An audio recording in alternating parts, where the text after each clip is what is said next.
오늘 생명의 연합이라는 제목으로 함께 하나님의 말씀 나누기 원합니다. 여러분, 인간의 가장 기본적인 욕구는 생존 욕구죠. 그래서 가장 기본적으로 느끼는 여러 가지가 있지만 그 중에 우리를 끊임없이 괴롭힐 수 있는 욕구는 이 배고픔의 욕구입니다. 그렇죠? 끊임없이 배고픈 계절이 왔죠. 천고마비의 이 계절, 그만 먹어도 되는데 계속해서 우리의 배는 고픕니다. 왜냐하면 생존 욕구기 때문이죠. 자연스럽게 일어나는 현상이죠. 날씨가 추워질수록 당연히 에너지를 비축해야 되기 때문에 점점 먹을 것이 땡기는 계절, 그래서 우리를 괴롭게 하는 계절, 배가 점점 나오는 계절 다가오고 있습니다. 여러분, 이러한 배고픔의 욕구가 이 살기 위한 욕구인 것이죠. 이 배고픔을 느끼게 되는 것은요, 배고픔을 느끼게 될 때 그런 신호를 주는 곳이 이 뇌의 대뇌 중간에 있는 그 시상하부에 있는 어떤 특정한 그 영역에서 신호가 보낸다고 해요. 그 신호가 이렇게 잡히게 된다고 하는 그런 연구 결과를 보게 되었는데요. 여러분, 지난 그 코로나 기간 때요, 그 쭉 이렇게 보다가 제가 놀라운 한 사실의 연구 결과를 발견했습니다. 무엇이냐? 한 연구진에 의해서 이제 나타난 결과였는데, 그 놀라운 것은 이 그 배고플 때 작동하는 그 부위가 작동할 될 때에, 그런 배고플 때만 작동하는가? 그렇지 않고요. 우리가 외로움을 느낄 때, 외롭다 하는 그런 감정이 들 때 똑같은 부위가 작동을 한다는 것을 이제 발견했다라는 그런 연구 결과를 읽게 되었어요. 정말 놀랍다. 그러니까 우리가 느끼는 그 감정의 외로움 있잖아요. 그 외로움이 우리 생존 욕구인 배고픔을 느낄 때랑 똑같다라는 것이죠. 그럼 다시 말하면 무엇이에요? 배고픔과 외로움은 우리 인생에 정말 필요한 생존 욕구라는 거예요. 당연하게 충족되어져야 할 것이라는 거죠. 그래서 인간을요, 우리는 사회적인 동물, 사회적인 존재라고 많이 이야기를 합니다. 왜냐하면 아무리 어떤 사람도 나는 철저한 개인주의야, 나는 사람 없어도 돼라고 하는 개인주의이신 분들이 있죠. 근데 그러한 사람일지라도 아무리 사람은 홀로 살아갈 수가 없습니다. 그래서 사회를 형성하고 사람과 이 사람이 서로 상호작용을 하면서 관계가 유지돼야 하기 때문에, 그래서 그 누구도 혼자 살아가는 사람은 없다라는 것이죠. 그래서 누구나 다 어디에든지 조금씩 다 연결이 되어 있다라는 것입니다. 소속된 공동체가 있죠. 단지 어떠한 차이가 있느냐? 사람마다 그 소속된 공동체가 많은 사람이 있고 적은 사람이 있고, 또 적극적으로 참여하는 사람이 있고 소극적으로 참여하는 사람이 있을 뿐이지 연결이 안 된 사람들은 없다는 것입니다. 그래서 아무에게도 영향을 받지 않고 도움을 받지 않고 홀로 살아가는 사람은 없습니다. 우리가 살아가는 이 삶은요, 참으로 많은 사람들하고 연결이 되어 있죠. 가정이라는 공동체, 직장, 학교, 친구, 교회, 지역 주민, 또 같은 아파트 입주민 등등의, 잘 생각해 보면은 동아리 등 각양각색의 이 모임들이 많이 우리 안에 연결되어 있는 것을 볼 수가 있습니다. 그 지난 우리의 한 주간도 한번 여러분 돌이켜 보시면요, 여러분들의 한 주간 동안 나는 어디에 이렇게 연결되어 있었느냐 한번 이렇게 손가락으로 세어 보시면은 은근히 많은 그 공동체 안에, 모임 안에 우리가 다 소속되어 있고 연결되어 있는 것을 생각해 볼 수 있을 것입니다. 이러한 관계들 중에는요, 우리에게 도움이 되는 관계도 있죠. 유익한 관계도 있습니다. 그러나 이러한 많은 모임들이 다 유익하진 않죠. 해가 되는 모임들도 있다라는 것입니다. 여러분, 지금 여러분의 삶에 소속된 많은 그 공동체, 모임, 관계들에는 여러분 어떠한 연합이 많습니까? 어떤 모임이 많으십니까? 만나면 좋고 유익하고 선하고, 만나면은 기분이 좋아지고 업그레이드가 되는 것 같은 그러한 의미 있는 유익한 연합이 많이 있으십니까? 아니면 만나고 나면 좀 찜찜하고 기분이 안 좋고 뭔가 짜증이 나고 해로운 그러한 연합이 많으십니까? 오늘 성경에서는요, 이러한 우리가 추구해야 할 참된 연합에 대해서 오늘 이야기를 하고 있습니다. 이 시편 133편은 제일 처음에 우리 성경에 보면은 성경이 있으신 분들 뭐 그런 어플들이 있을 텐데 여러분 우리 성경에 표제로 되어 있는 것을 먼저 이렇게 보시면은 우리가 읽진 않았는데 우리 아까 1절 말씀에도 나타났는데요. 위에 보시면 표제가 이렇게 나타나 있죠. 다윗의 시 곧 성전에 올라가는 노래라고 이렇게 되어 있습니다. 여러분 이것은 그냥 갖다 붙인 것이 아니라 그 히브리어 원어 성경의 1절에 그렇게 시작이 되어져서 그 위에다가 이제 붙여 놓은 거예요. 언제 이 시를 부르고 이 시편 133편을 부르는가? 하나님을 예배하기 위하여 성전으로 올라가며 부르는 노래다라고 해가지고 붙인 것이죠. 올라가는 것은 단순히 산 위에 있는 이 예배처소에 물리적으로 올라가는 그러한 의미도 있지만 여러분 어떠한 의미가 있냐면 높이 계신 하나님께로 나아간다는 영적인 의미가 있습니다. 하나님 높으신 분이고 우리는 낮은 존재잖아요. 그래서 하나님께로 올라간다라는 그러한 의미라는 거예요. 따라서 이 시는요 하나님께 가까이 나아가는 예배의 상황인 것입니다. 그래서 우리 1절의 말씀을 다시 한번 같이 함께 읽어보기 원합니다. 1절 말씀 함께 읽겠습니다. 시작. 보라 형제가 연합하여 동거함이 어찌 그리 선하고 아름다운고. 여러분 이 문장을요 히브리어 원어 번역에 조금 더 가깝게 번역을 하면 이렇게 번역이 되어지는데요. 보아라 무엇이 만족스럽고 무엇이 유쾌하고 즐거운 일인가. 형제들이 함께하고 또한 함께 거주하는 것이 아니냐라는 이러한 뜻입니다. 여기서 첫 번째로 보라라고 이제 시인이 너무나 감격스러운 이 감탄사로 시작을 합니다. 그리고 나서 무엇이 만족스럽고 무엇이 유쾌하고 즐거운 것인가라고 이렇게 이어지죠.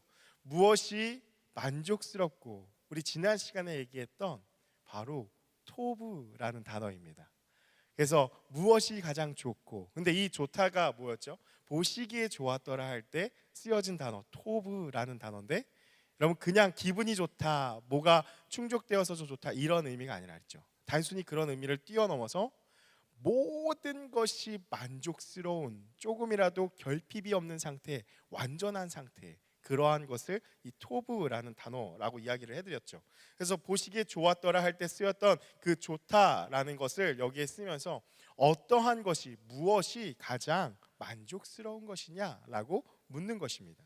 그 뒤를 이어서 무엇이 또한 즐겁고 유쾌하냐라고 이렇게 이야기를 하고 있죠. 여러분 이것이 무엇이냐 무엇이 나임하냐라는 거예요. 여러분 우리 교회 카페 이름이 뭐죠? 카페 나임이에요. 그 나임이에요. 그 나임 무슨 뜻이냐? 유쾌하다, 즐겁다, 행복한 이런 뜻인데 어떠한 행복함이냐면요. 여러분 사랑에 빠졌을 때, fall in love 했을 때 그 행복함. 모든 것이 다 아름답게 보일 때가 있죠. 완전히 fall in love 했을 때, 도파민이 막 나올 때 어때 보입니까? 지나가던 그 새들이 막 짹짹짹짹 거릴 때 쟤네도 사랑을 하나 봐 완전히 이렇게 완전 빠져 있을 때 그때 행복함을 말하는 거예요. 그 행복함, 그 즐거움 무엇이 가장 행복하고 즐거운 사랑이 충만한 그 행복함, 즐거움이냐라고 묻는 것이죠. 마치 이런 뉘앙스예요. 너무 행복하고 기쁘고 만족스러운 어떤 상황이 있을 때 와 이거보다 더 만족스럽고 기쁘고 즐거운 행복한 것이 있겠냐 더할 나위 없다라는 이러한 의미라는 것이죠. 어떤 것이 참된 만족이고 어떠한 것과도 비교할 수 없는 즐거움과 행복이냐 이 시인은 뒤에 이어서 뭐라고 이야기합니까? 형제가 연합하여 동거함 그것이 어떠한 것보다 더 만족스럽고 즐겁고 행복한 일이라고 이야기를 합니다. 여러분 여기서 말하는 형제들은 누구이냐? 우리가 이야기하는 우리가 쉽게 들으면 딱 이해할 수 있는 대로 그냥 남자들을 이야기하는 것은 아니고요. 그리고 또한 한 부모에게서 태어난 이 혈연으로 맺어진 형제 자매와의 관계도 아니고 물론 의미도 포함되어 있지만 조금 더 넓은 의미로 동일한 마음, 동일한 가치를 따르면서 동일한 목적을 추구하는 혈족과 같은 가까이 있는 신앙 공동체를 의미합니다. 그들이 연합하다라고 이야기를 하고 있죠. 함께 연합하여. 연합하다라는 말은요, 야하드라는 말인데요. 함께 모두라는 그러한 뜻이 있습니다. 근데 이 단어의 의미를 조금 더 파악하기 위해서 이 야하드라는 말에서 좀 파생된 단어들을 보면은 야흐다후라는 단어와 에하드라는 단어가 있어요. 여러분 그냥 들으시면 돼요. 네. 야흐다후라는 이 단어는 똑같이 더불어 나란히라는 단어인데요. 여러분 어릴 적에 혹시 여러분 잘 모르실 수도 있어요. 근데 혹시 한 번은 들어보실 법한 찬양이 있는데 뭐냐? 사막에 샘이 넘쳐 흐르리라, 사막에 꽃이 피어 향내 나리라. 여러분 들어보셨습니까?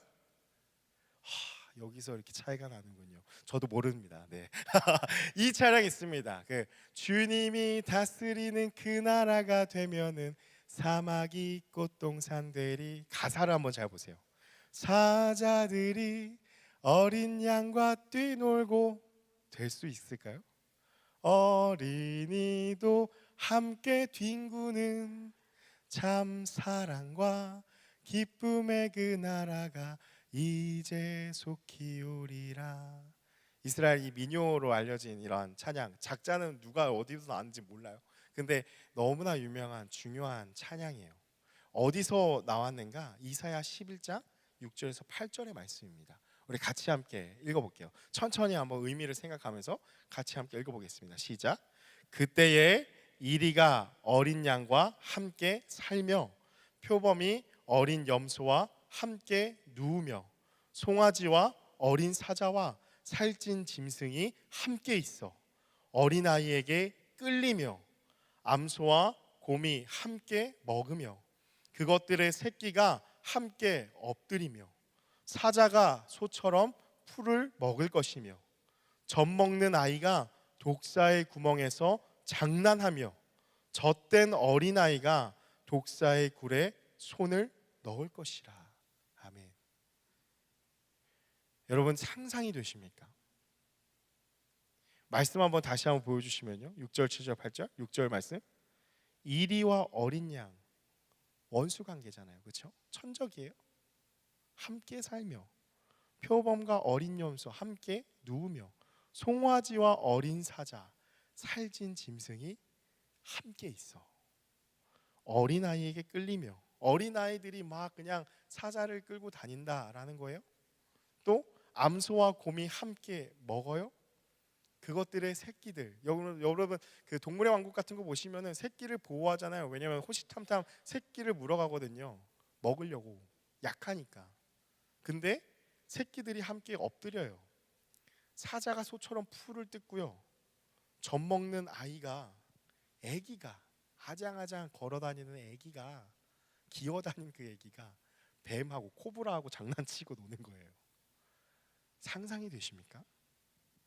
여러분 여기서 계속해서 반복되어지는 단어들이 있죠. 함께입니다. 여러분 바로 그 단어예요.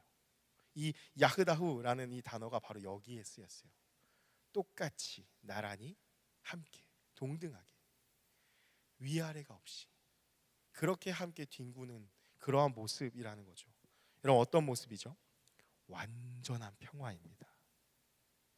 그 어떠한 것도 위화감이 없는 거죠. 위화감 없이 위아래가 없이 그냥 함께 동등되게 어우러지게 살아가는 그러한 모습이라는 것이죠. 여러분 조금 비슷한 그 오늘날 우리가 살아가는 이 세계 안에서도 볼 수 있는 것은 가끔 이제 뭐 쇼츠나 영상 같은 거 보면은 그러한 분들 나오죠. 동물 키우시는 사육사 분들의 영상이 나와요. 그 영상에 보면은 뭐 맹수들, 그 표범, 뭐 호랑이, 사자들이 그 사육사 앞에서 강아지가 돼버리죠. 그 고양이가 돼버려요. 막 그 젤리 있잖아요. 이 손바닥, 발바닥에 있는 젤리들 막 이렇게 보여지면서 막 건강 상태 점검하고 이러한 영상들 볼 수 있는데 그게 완전히 이루어지는 나라, 누구나 다 상관없이 완전히 함께하는 그 공간, 그곳이 그 모습이 바로 여기 나타난. 그래서 모두가 하나님 아래 같은 피조물의 위치로 하나도 한 사람도 하나의 동물도 소외됨이 없이 함께 있는 그 모습이 바로 이 형제가 연합하는 모습이다라는 거죠. 또한 에하드라는 말이 있는데요. 거기서 파생된 말로 신명기 쉐마의 말씀에 나타난 말입니다. 이스라엘아 들으라, 우리 하나님 여호와는 오직 유일한 여호와이시니 할 때 이 유일한의 단어가 에하드라는 말이 쓰였어요. 숫자 1을 의미합니다. 하나되다, 결합하다라는 그러한 의미예요. 나뉘어지지 않는 것이죠. 하나님께 쓰인 단어잖아요. 완전한 것을 의미합니다. 여러분, 지난 시간에 함께 나누었죠. 하나님은 완전하신 분이죠. 하나님은 결코 나뉘어지시지 않는 분. 그래서 하나님은 이랬다가 저랬다가 하시는 분이 아니라 온전하시고 완전하신 분. 따라서 형제가 함께 연합하는 그 모습은 어떠하냐? 어떤 한 사람도 소외되지 않고 마음이 나뉘어지지 않고 완전히 끈끈해지는 한 마음과 한 뜻이 되어서 서로 완전히 결합되어서 나뉘어질 수 없는 그러한 모습을 오늘 이 시편 133편에 그리고 있다라는 것입니다. 또한 이 형제가 함께 연합함으로 끝나는 것이 아니라 연합하여 동거함이라고 이야기를 하고 있죠. 여기서 쓰인 동거함은 쉐베트라는 이러한 단어인데요. 원형은 야샤부라는 단어예요. 뜻은 무엇이냐? 거주하다, 앉다, 거하다, 남아있다라는 뜻이에요. 잠깐 머무는 그런 의미가 아니라 아이의 자리를 잡고 함께 살아가는 그러한 모습을 의미합니다. 그래서 여러분, 함께 연합하여 동거한다라는 것을 정리하면은 어떠한 모습이냐? 예수를 주로 고백하며 함께 모여서 한 마음과 한 뜻이 되어서 한 명도 한 사람도 소외됨이 없이 모든 마음이 다 형제 자매들이 함께 모여 하나가 되어서 하나님을 예배하는 것, 기뻐하며 살아가는 그러한 모습, 이것을 가지고 오늘 시편의 기자는 이것보다 더 인생 가운데 만족스럽고 즐겁고 행복한 일이 있냐라고 이야기하는 것입니다. 다시 말하면 형제들이 함께 모여서 하나님을 예배하며 사는 모습이 인간이 누릴 수 있는 가장 큰 만족이고 가장 큰 행복이다라는 것을 이야기하는 것이죠. 여러분, 서두에서도 이야기를 했듯이 우리의 삶에 정말 많은 모임이 있습니다. 우리가 사는 시대에는요, 오프라인 모임들뿐만이 아니라 수많은 온라인 모임들이 많죠. 늘 항상 24시간 켜져 있는 이 스마트폰이 계속해서 누군가 연결되어 있죠. 수많은 단톡방들이 있고요, 수많은 이 소셜 미디어에 다 연결되어 있잖아요. DM 하면 바로 띠링하고 오는 이러한 많은 것들이 연결되어 있는 많은 모임들이 있는, 그래서 우리는 정말 많은 사람들과 함께 연결되어 있습니다. 여러분, 그런데 이러한 많은 모임들 중에, 연합들 가운데 연결되어진 많은 사람들 중에 여러분의 삶에 유익하고 샘솟는 기쁨이 있게 하는 모임, 정말 행복한 연합, 연결된 사람들이 얼마나 있습니까? 여러분, 또한 무엇이 있습니까?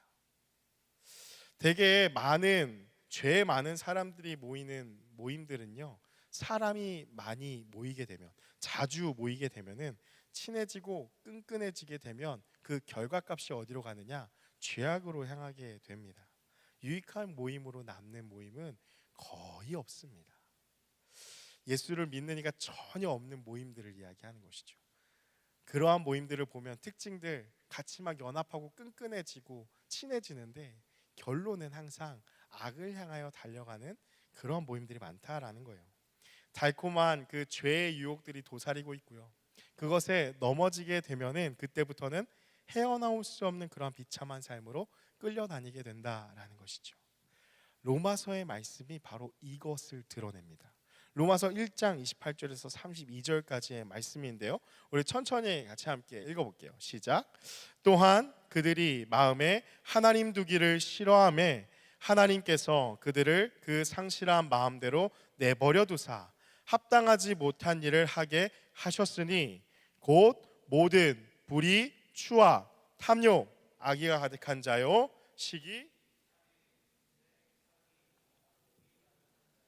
수근수근하는 자요, 비방하는 자요, 하나님께서 미워하시는 자요, 능욕하는 자요, 교만한 자요, 자랑하는 자요, 악을 도모하는 자요, 부모를 거역하는 자요, 우매한 자요, 배약하는 자요, 무정한 자요, 무자비한 자라. 그들이 이 같은 일을 행하는 자는 사형에 해당한다고 하나님께서 정하심을 알고도 자기들만 행할 뿐 아니라 또한 그런 일을 행하는 자들을 옳다 하느니라. 아멘. 여러분은 어떠한 모습이 나타납니까? 그들이 마음에 하나님 두기를 싫어하며 하나님이 없는 상태에서의 사람들과의 그 모임, 하나님을 배제한 채 죄악된 인간들이 모인 모임에 모든 것을 다 나열한 것이 이 로마서의 말씀이에요. 어떠한 것도 비껴갈 게 없어요. 다 이 범주 안에 속하는 모임들의 특징들이 나타난다라는 거예요. 왜냐하면 인간은 죄성이 있는 사람들이기 때문에, 게다가 거기에 하나님도 찾지 않아요? 그러면 그 사람들이 함께 모이는 그 모임의 결과는 어떻게 되어지냐? 어떤 특징이 있느냐? 29절부터 이 31절까지 나오는 모든 불의, 추악, 탐욕, 악이 가득한 거 쭉 리스트가 나온다라는 거죠.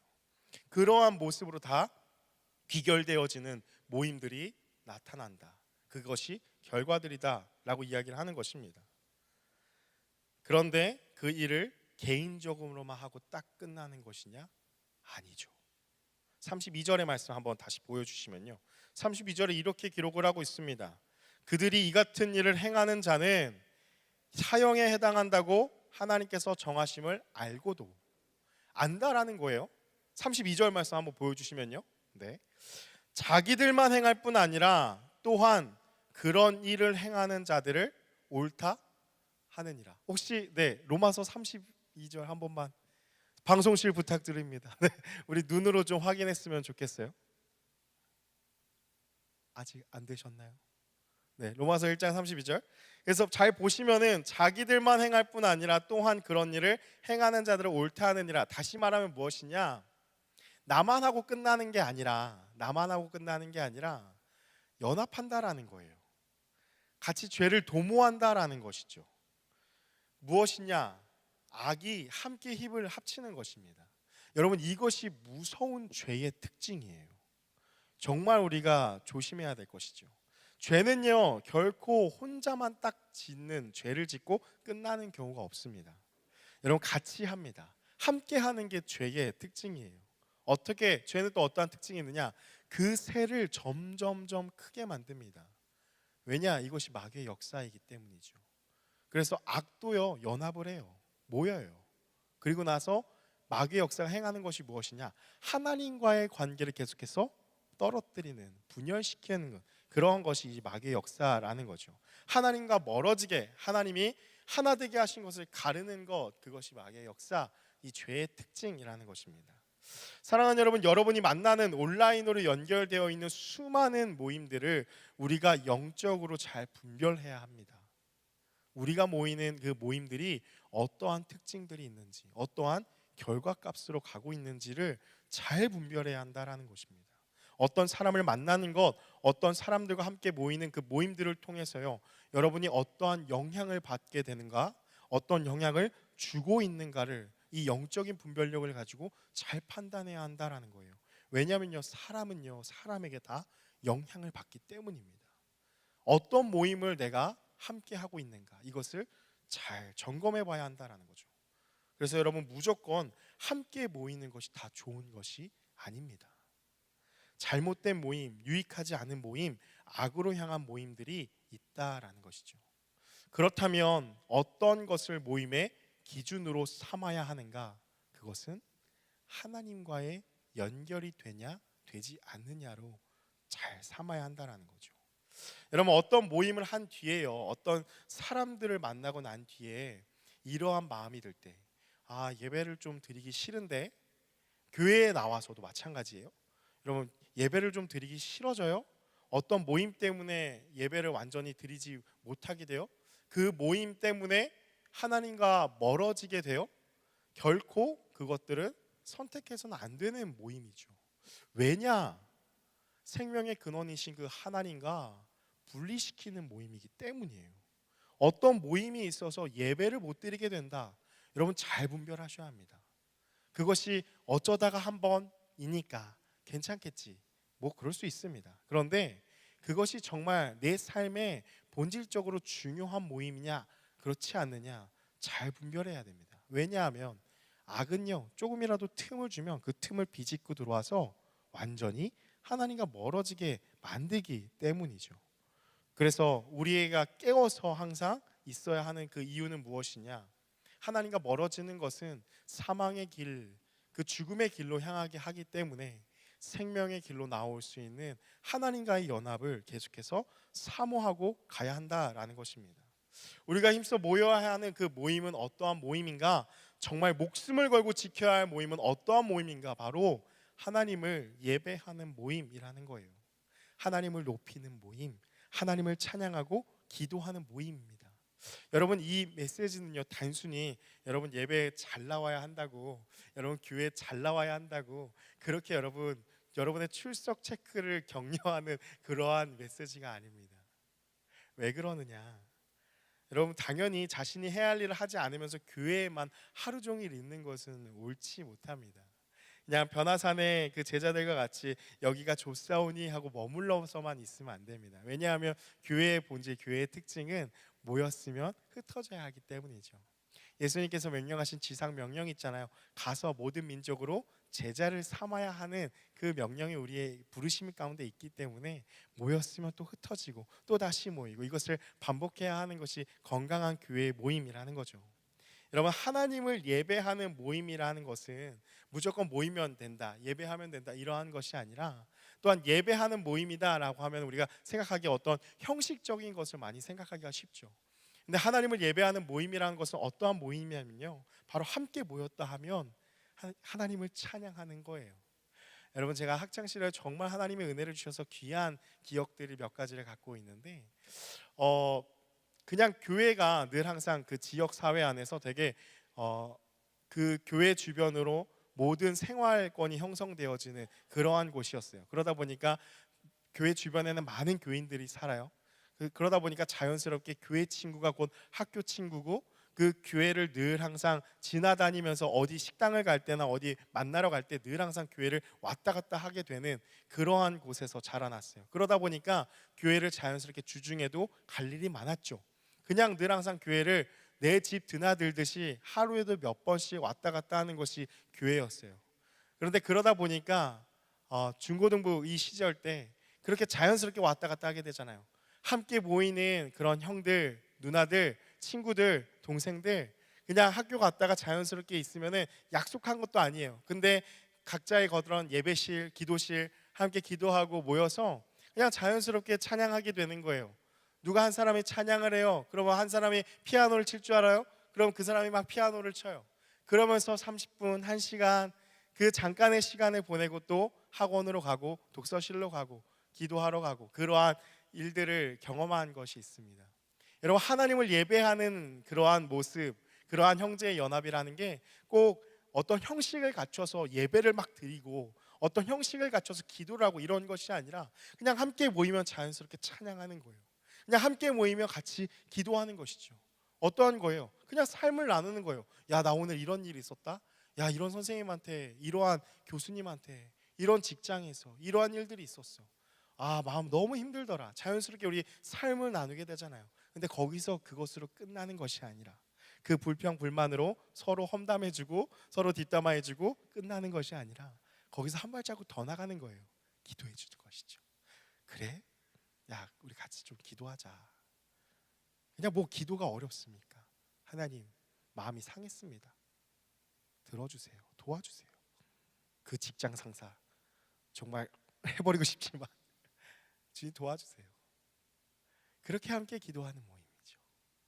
여러분, 또 함께 하나님이 행하신 일들을 그렇게 나누고 선한 일을 함께 하는 것, 여러분, 그것이 바로 하나님을 예배하는 형제들의 연합된 끈끈한 모습이라는 것입니다.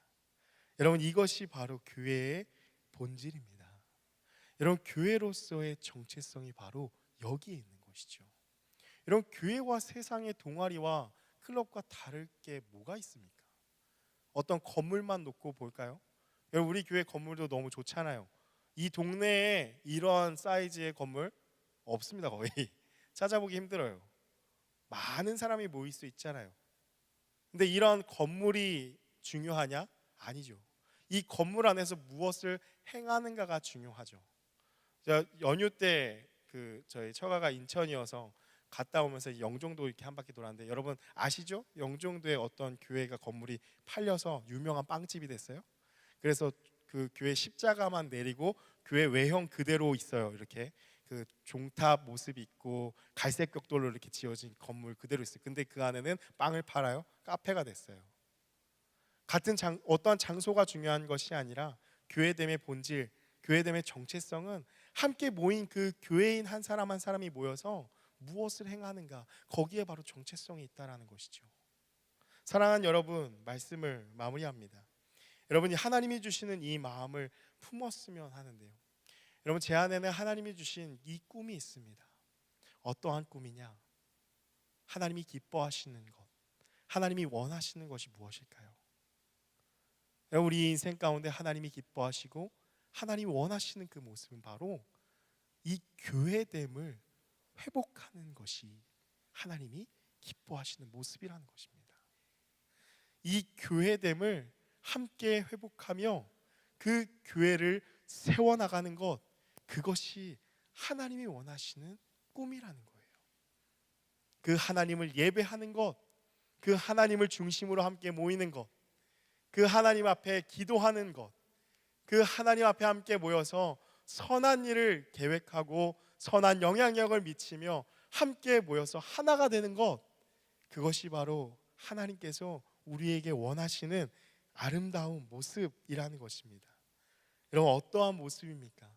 형제들이 함께 모여서 그냥 모였다 하면 그냥 시시껄렁한 잡담하고 끝나는 게 아니라 그냥 함께 모여서 그냥 마음이 힘드니까 뭐 하겠습니까? 우리가 뭐 술을 마시겠나요? 여러분, 우리가 뭘 하겠습니까? 마음이 힘드니까 같이 모여 그냥 찬양하는 거예요. 그냥 함께 기도하는 거예요. 그냥 함께 하나님의 이름을 높여드리는 것입니다. 여러분, 그것이 꼭 교회에서만 일어났냐? 그렇지 않죠.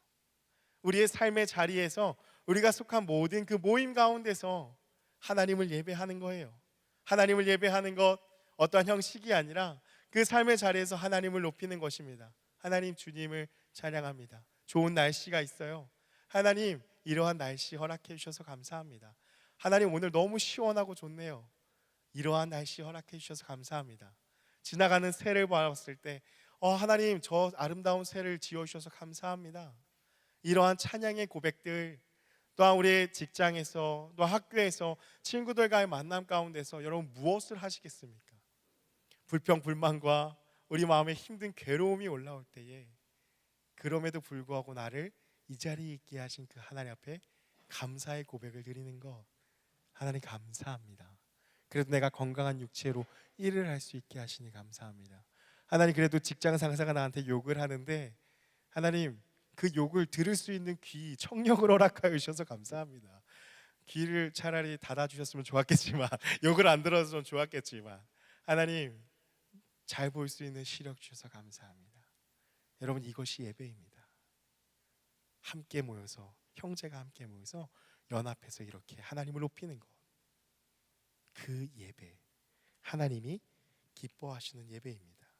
서로 돌아보아 사랑과 선행을 격려하는 것, 아픈 자들을 외면하지 않고 소외시키지 않고 돌보아주는 것, 내 기준으로 내 마음과 같지 않다고 공동체가 내 마음과 같지 않아요, 내 기준에 못 미쳐요, 그렇다고 손가락질하고 비난하고 서로 욕하는 것이 아니라 내가 이 공동체를 위해서 어떤 것을 더 사랑하고 희생하고 헌신하고 도와줄 수 있을까? 서로 함께 그렇게 하나가 되어는 것, 여러분, 이것이 바로 교회라는 거예요. 여러분, 이것이 바로 하나님이 기뻐하시는 교회의 모습이라는 것입니다. 사랑하는 여러분, 오늘 이